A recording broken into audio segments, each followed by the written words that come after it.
Influence అయ్యి మీతో మంచి అసోసియేషన్ ఉన్న వాళ్ళు ఎప్పుడైనా మీ నుంచి దూరం అయ్యారా? ఎవరో ఇన్ఫ్లుయెన్స్కి లోనయ్యి? ఫస్ట్ నేను ఒక విషయం చెప్తానండి. నాకు మధ్యలో దగ్గరైన వాళ్ళు, మధ్యలో దూరమైన వాళ్ళు నాకేమీ అసలు నాకు ఆ ఫీలింగే లేదు. అసలు వచ్చినా పోయినా ఇట్స్ ఓకే. నేను అసిస్టెంట్ డైరెక్టర్గా ఉన్నప్పటి నుంచి నా పరిచయాలు, నా బిగినింగ్ డేస్లో ఉన్న నా మిత్రులు, నా ఫ్రెండ్స్, నా కోసం నేను ఇప్పటికీ నా ఫ్రెండ్స్ అందరూ భోజనం టైంకి నా చుట్టూ అప్పటి నుంచి ఉన్న వాళ్ళందరూ లంచ్ టైంకి లంచ్ చేసావా అని ఫోన్ చేసేవాళ్ళే ఉన్నారు. ఓకే, కంఫర్ట్గా ఉన్నావా, ఎక్కడ ఉన్నావు, ఏంటి, జస్ట్ కేరింగ్. వాళ్ళంతా నాతో ఉన్నారు, ఇప్పటికీ ఉంటారు.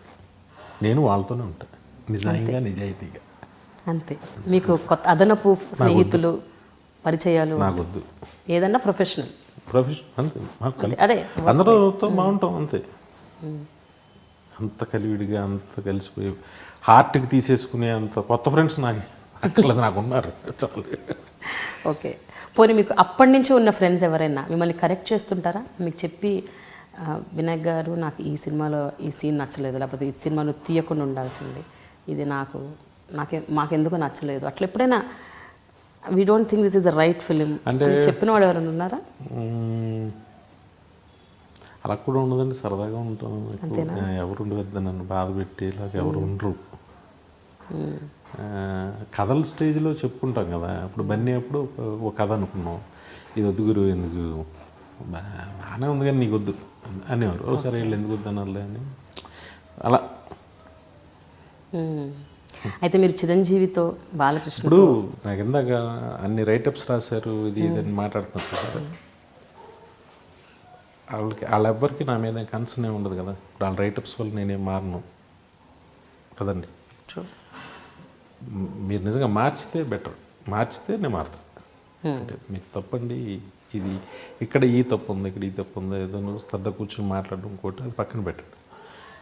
సరే అయిపోయిన తర్వాత ఒక 1 monthకి ఇప్పుడు చిరంజీవి గారు ఈ మీటింగ్, చిరంజీవి గారు కలిసినప్పుడు నేను అఖిల్ చూశాను, తీయటం క్వాలిటీ అదంతా బాగుంది, పాటలు తీయటం అన్నీ బాగున్నాయి, కానీ ఎంచుకున్న కథ ఆ థ్రెడ్, ఒక థ్రెడ్ సింగిల్గా ఆ థ్రెడ్లో ఇది లేదు, ఆ అల్లిక లేదు, అందమైన అల్లిక లేదు సినిమా. ఆ అల్లిక లోపం ఆ సినిమా. మిగతాదంతా బాగుంది అంటే తీయటం ఆటల్లోనూ తప్పేం లేదు, కానీ ఆ అల్లిక లోపం ఉంది అని. ఇక్కడి నుంచి ఎప్పుడు ఆ కేరు 1-2 సార్లు చెక్ చేసుకో. ఏ కథ తీసుకున్నా కూడా స్క్రీన్ ప్లేలో ఎక్కడి నుంచి ఎక్కడికి వెళ్తున్నాను కదా, ఎక్కడి నుంచి ఎక్కడికి అది మాత్రం కరెక్ట్గా పట్టుకో, 1-2 సార్లు ఎక్కువ దాని మీద శ్రద్ధ పెట్టు అన్నారు. అది కరెక్ట్ చేయటం. ఓకే, ఓహో అంటే స్క్రీన్ ప్లేలో పోతారు. ఇప్పుడు నేను అక్కడి నుంచి ఏం చేస్తా, ప్రతిదాన్ని ఓహో ఇది స్క్రీన్ ప్లే కరెక్ట్గా ఉందా అని ఒకళ్ళిద్దరు స్పెషలిస్టులు ఎవరికో చెప్పి, లేదండి అని అవడానికి ఇది అవుతుంది. ఓన్లీ చెడే చెప్తే డిప్రెస్ అవుతాం. ట్రూ. అంటే అంత కన్సర్న్, అంత కేర్ ఉన్న వాళ్ళు ఎలా చెప్పాలి, అంత బాగుంది, బట్ ఇది సజెషన్ అని చెప్తే మీరు ఈ కేర్ తీసుకోవాలి, అక్కడ ఫెయిల్ అవుతున్నారు మీరు అన్నట్టుగా రివ్యూస్ అలాంటివి ఉన్నాయనుకోండి, బాగుంటాయి. కాకపోతే ఈ పెద్ద చదవడానికి జనం కూడా పెద్ద ఇష్టపడలేదు అలా. అంతేనంటారా? వినాయక్ గారు, ఒకళ్ళు చెప్పడం పక్కన పెట్టండి, మీకు మీరు ఎప్పుడైనా తెలుసుకుంటూ ఉంటారా? అంటే ఈ ఫలానా సినిమాలో నేను ఈ సీన్ ఇలా తీయకుండా నెక్స్ట్ టైం ఇలా చేయకూడదు, సో అట్లా అంటే సెల్ఫ్ కరెక్షన్ నేను అనేది. అలా అని కాదు కానండి. ఇప్పుడు యోగి సినిమా చేసాం అనుకోండి, సపోజ్ యోగి సినిమా చేసినప్పుడు కొన్ని పాటలు నేను నేర్చుకుంటాం. అంటే కన్నడ కథలు మనకి ఆడినవి తక్కువట. ఓకే, ఇలాంటి సారోనెస్ మన వాళ్ళకి పెద్ద నచ్చదు. యాడ్ ఎండింగ్స్ అంటే ఎండింగ్స్ బాధగా ఉన్న అలా ఉన్న మన వాళ్ళకి ఎక్కువ శాతం నచ్చవు అనేది ఒక లెసన్. ఆ తర్వాత అలాంటివి ఏమొచ్చినా కూడా పక్కన పెట్టేస్తుంటారు. ఓకే, ఇప్పుడు ఎవరో వచ్చి ఒక మ్యాజిక్, ఇది భూమి, సైన్సు, ర్యాకెట్ అని ఎవరన్నా ఇప్పుడు చెప్పారనుకుంటున్నా, పక్కన పెట్టేస్తావు because of Akhil. Yeah Akhil నుంచి నేర్చుకున్న పాఠం అది. ఇలా ప్రతిదీ ఎందుకు నేర్చుకోండి, డెఫినెట్గా నేర్చుకుంటాం. దెబ్బ తగిలినప్పుడు ఓ రాయి తగిలింది అనుకోండి, డెఫినెట్గా నెక్స్ట్ డే షూ వేసుకోవాలనే సెన్స్ తెలుస్తుంది కదా, ఎందుకు డెఫినెట్గా నేర్చుకుంటాం. బేసికల్గా కూడా మీ నేచర్ అదే కదా వినాయక్ గారు. ఎంత నేర్చుకున్నా సార్, ఎంత నేర్చుకున్నా సినిమా అనేది పూర్తిగా మాత్రం ఎవరికి తెలియదు. అదే okay, yeah that's right. But జనరల్గా చెప్పండి, మీ నేచర్ కూడా అదే కదా, అంటే మీరు ఎక్కువగా రిస్క్ తీసుకోరు, క్యాల్కులేటెడ్ రిస్క్ తీసుకుంటారు. అంతే. ఎస్, కరెక్టేనా? క్యాలిక్యులేటెడ్గా తీసుకుంటారు రిస్క్, టోటల్గా రిస్క్ తీసుకోండి. ఎందుకంటే నా జర్నీ రిస్క్లోంచి మొదలైంది కాబట్టి నేను మళ్ళీ ఆ రిస్క్కి వెళ్తాను నేను ఇష్టపడను. ఓకే, సో క్యాల్కులేటెడ్ రిస్క్ అంటే ఏంటి? ఒక ఫార్ములా కైండ్ ఆఫ్ ఫిల్మ్,